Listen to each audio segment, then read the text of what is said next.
Hey, what's good with it, YouTube, man? This is your boy Rojo. This is the Rojo Room, man. And today, man, I'm gonna talk about some terrible things, man. Uh, I personally think any MS group that's not, you know, messing around with the homies from down south,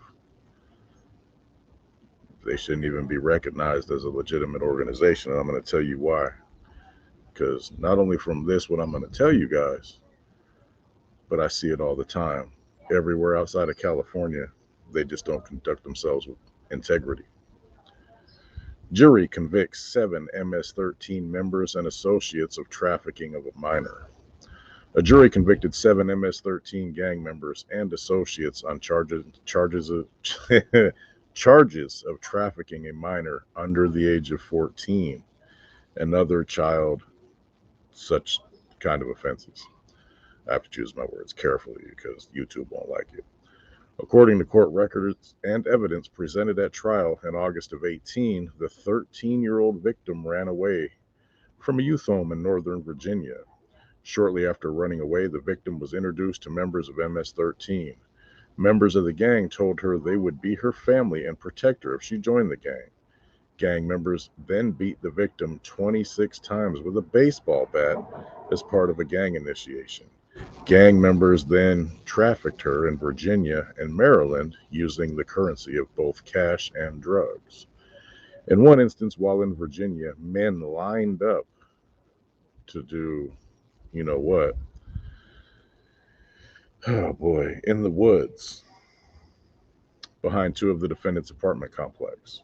She was also harbored in various apartments in Northern Virginia where men paid her and her handlers cash for you know what.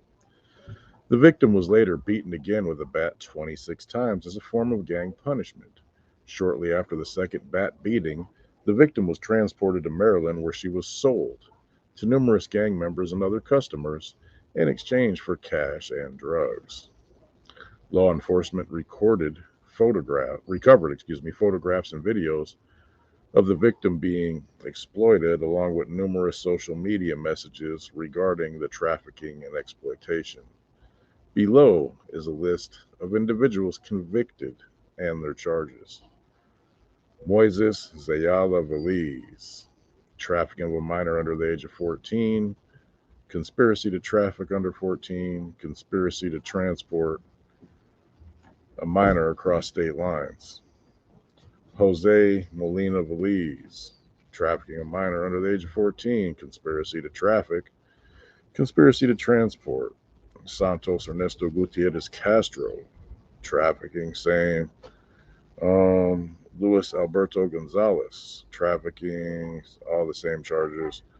Reina, even a female. Elizabeth Hernandez, Gilberto Morales, Jonathan Rafael Zayala Veliz, all the same charges, man.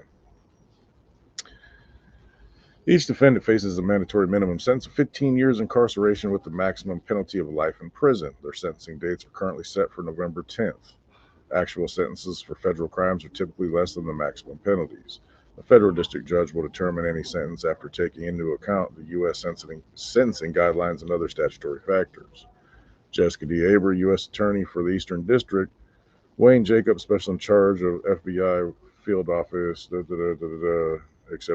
Judge Anthony Tringa accepted the verdict. The case was investigated by the FBI Field Office Exploitation and Human Trafficking Task Force. Task Force is composed of, anyway, it doesn't really say nothing else, man. But more often than not, man, when you hear things about MS-13 outside of California, they're just troubling to other organizations and convict type of dudes that have some form of integrity when it comes to dealing with women and children. And this is no shot whatsoever at any MS, residing in California or anything like that, because they conduct themselves with integrity. It's just a different. It's just a. They need to disassociate themselves with anybody outside of the state. That's my opinion. Unless there's certain individuals that might come into the federal system, from other areas, and their conduct is, worthy of that to represent an organization, that vast. And I know there's been a lot of problems with them, and whatever between them and the traditional homies from down south, man. But man, you read every time you type in, disgusting activity by gangs, man, 6, 7 times out of 10, MS-13 from other states is what's going to pop up, and it's just facts.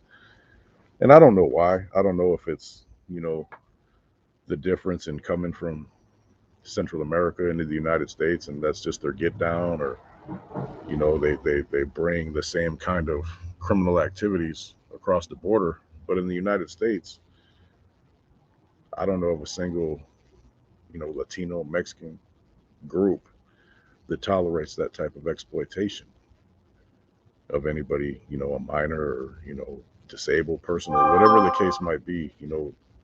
Nobody I've ever come into contact with. And I know a lot of different groups, man, besides, the group I was with, the homies from down south, Latin Kings, Texas Syndicate, I know a lot of them, Tongo, and that's just not acceptable in those groups, man, at all. And it's troubling. And I've never understood why that particular group outside of California and even the Southwest. I don't know so much about like Arizona, Texas, and New Mexico, how they get down. But when you hear about them dudes from the East Coast and Midwest, a lot of times, man, it comes with things that just would, in California, their whole hood would be green lighted. You know what I mean? Period. They would definitely be in PC, or they'd get annihilated.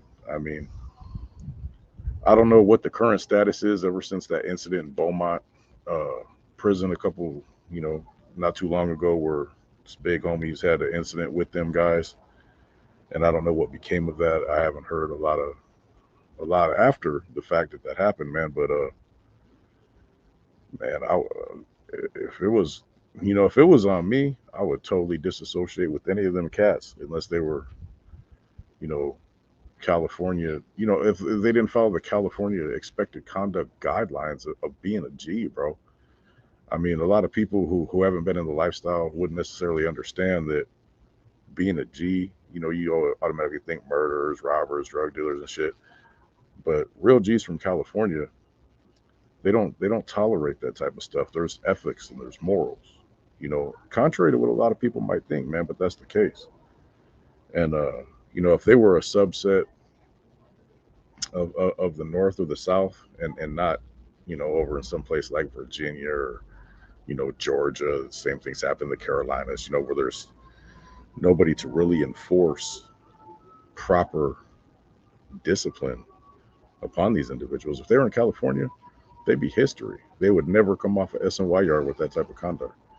They tell them to keep that stuff out their mouth. They wouldn't, they'd be wolfing like some cell soldiers out the cell, talk about this is what we're gonna do. No, you ain't, bro. You could do that to a 13-year-old girl.